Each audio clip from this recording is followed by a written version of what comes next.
Hello, welcome to my YouTube channel, Frames Unwound. Today we will recap the movie In Time, directed by Andrew Niccol. Humanity will be able to stop aging at the age of 25, thanks to genetic modification by 2169.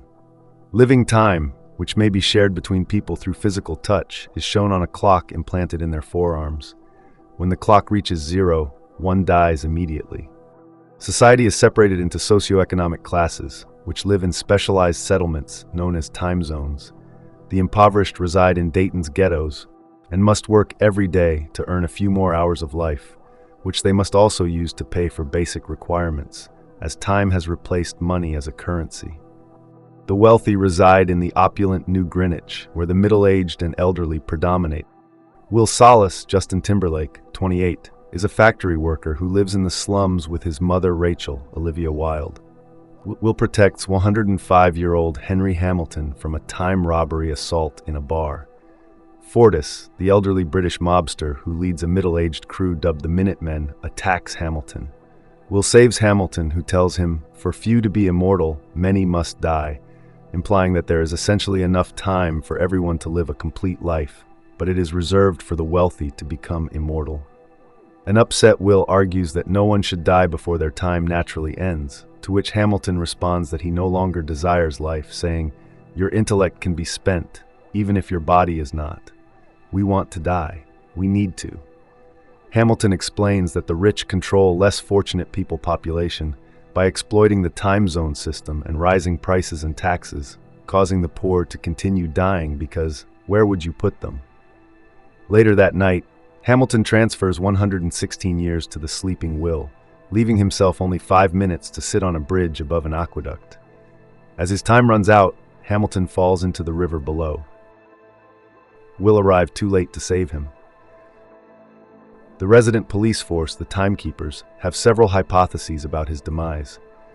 A teenage timekeeper, Jaeger, correctly guesses Hamilton timed out, aka committed himself, but a middle-aged experienced timekeeper, Raymond Leon, Cillian Murphy, believes he was murdered by a Dayton citizen.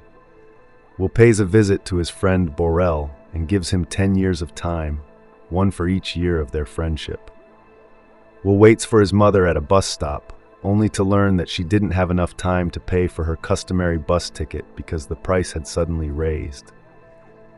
Faced with a 2-hour walk, she attempts to find anyone who might lend her time, but when she fails, she flees in a panic, seeing her life slip away with only minutes left. Will also uses his mother's bus route to locate her. They meet on foot, and as she runs and leaps into his arms, her time is up and she dies. Will chooses to seek vengeance after remembering what Hamilton told him about the time system's injustice. He departs for New Greenwich with more than a century on his clock. It takes time to cross time zone borders, which is how the wealthy ensure that the impoverished never enter into their zones. When he arrives, he walks into a casino and meets Philippe Weiss, an elderly millionaire who lends money, and his daughter Sylvia, Amanda Seyfried. Sylvia saw Will's entrance in Greenwich and became more interested at the gambling table, where Will beats her father in poker betting almost every time. She invites Will to a party in her father's mansion. At the mansion, Will is captured by Leon, who confiscates all of his time save 2 hours. Will then flees by holding Sylvia prisoner. Returning to the ghetto with her, he drives into an ambush by Fortis, who, disappointed to discover that the comatose Will had lost all of Hamilton's time, steals the majority of Sylvia's, failing to grab the final half hour when timekeepers approach and compel him to flee. Will regains consciousness and offers Sylvia some of his remaining time so that they can return to his former neighborhood. They initially go to Borrell to reclaim the time Will gave him earlier, only to learn from Borrell's bereaved wife drank himself to death with 9 years on his clock. Sylvia pawns her jewelry for a mere 2 days. Finding sanctuary, Will contacts Weiss and demands a 1,000-year ransom for Sylvia, which will be dispersed among the ghetto's residents. Leon tracks down Will's location using his phone call and heads to Dayton in pursuit. Will realizes that Weiss did not pay the ransom, but chooses to let Sylvia go anyway. Leon appears to arrest Will, but Sylvia shoots him in the shoulder. Will gives disarmed Leon 2 hours to walk out of Dayton before he times out. Will and Sylvia escape in Leon's patrol car and steal a limousine. Will later assures her that she still has the option to leave the situation, but she claims that the life she formerly had in New Greenwich serves no purpose. They initiate a series of time bank robberies, stealing time capsules containing time equivalents and distribute them to the needy, earning a 10-year bounty on their heads. Fortis finally hunts down Will and Sylvia again, challenging Will to a time fight. Will defeats Fortis with a method he learned from his late father.